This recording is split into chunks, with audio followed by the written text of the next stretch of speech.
Assalamualaikum warahmatullahi wabarakatuh. Perkenalkan, saya Muhammad Teja Nur Ihsan dan rekan saya Muzrikoh.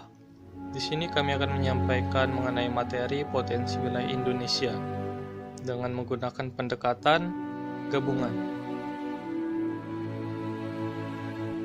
Halo teman-teman, pernahkah kamu makan buah stroberi? Pasti pernah dong. Tahukah kamu kalau stroberi, apel, dan pir merupakan buah dataran tinggi? Dataran tinggi merupakan salah satu potensi wilayah di Indonesia.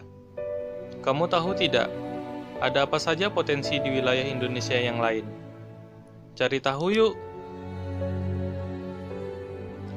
Pembagian potensi wilayah di Indonesia. Berdasarkan potensi wilayah Indonesia, dibagi menjadi 3. Yang pertama, dataran tinggi, dataran rendah, dan perairan laut. Dataran tinggi merupakan wilayah dengan ketinggian di atas 200 meter dari permukaan laut dan merupakan penghasil teh, kopi, sayuran, dan buah-buahan. Sedangkan dataran rendah merupakan wilayah dengan ketinggian 0 sampai dengan 200 meter di atas permukaan laut dan biasa berkembang menjadi perkotaan dan pusat industri. Dan yang terakhir, perairan laut. Di Indonesia memiliki perairan laut seluas 5,8 km persegi dan menghasilkan 6,36 juta ton sumber daya ikan laut per tahunnya. Potensi wilayah dataran tinggi. Dataran tinggi sering dimanfaatkan untuk usaha perkebunan dan tempat wisata pendakian. Tumbuh-tumbuhan yang cocok untuk dataran tinggi ini adalah teh, kopi, sayuran, dan buah-buahan. Buah-buahan yang tumbuh subur pada daerah dataran tinggi ini salah satunya adalah stroberi dan apel. Berikut merupakan destinasi dataran tinggi populer di Indonesia. Yang pertama, Bukit Kayangan di kota Sungai Penuh. Tepatnya berada di selatan kota Sungai Penuh, yaitu Desa Renah Kayu Ambon.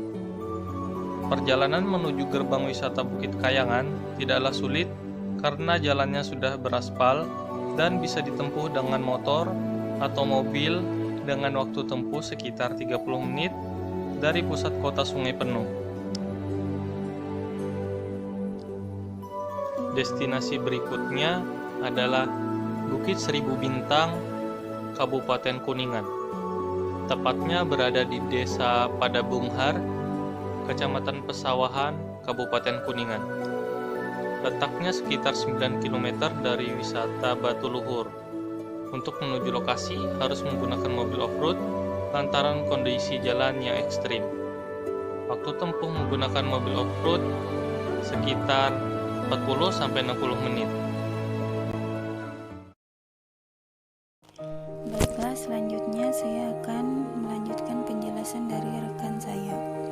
Nah, selanjutnya ada potensi wilayah dataran rendah. Dataran rendah merupakan dataran yang berada pada ketinggian dari 0 sampai 200 meter di atas permukaan air laut. Nah, dataran inilah yang biasanya dimanfaatkan untuk pemukiman pendudukan, perairan, pertambangan, hingga perdagangan. Tanaman yang biasa tumbuh pada dataran ini antara lain adalah padi dan palawija. Baiklah, selanjutnya ada potensi wilayah perairan laut. Tahukah kamu bahwa luas perairan Indonesia sebesar 5,8 juta kilometer persegi? Nah, dengan perairan yang seluas itu, sumber daya ikan laut di seluruh perairan Indonesia diperkirakan menghasilkan sebanyak 6,26 juta ton per tahunnya. Selain itu, wilayah perairan laut Indonesia juga menjadi tempat wisata.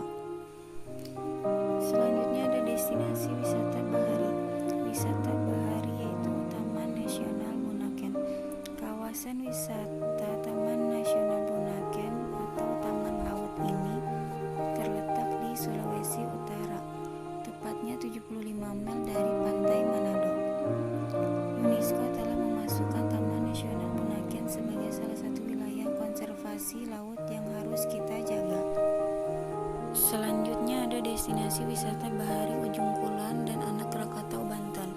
Nah, apa yang kalian ketahui tentang wisata Bahari Ujung Kulon dan Anak Krakatau Banten? Program pengembangan di daerah ini berfokus pada perencanaan tata ruang yang jelas antara konservasi dengan areal pengembangan yang sesuai dengan daya dukung lingkungan. Tempat wisata bahari terbaik di Indonesia ini ideal untuk kegiatan selam dan kius regional dengan tema pengembangannya ekowisata berbasis konservasi.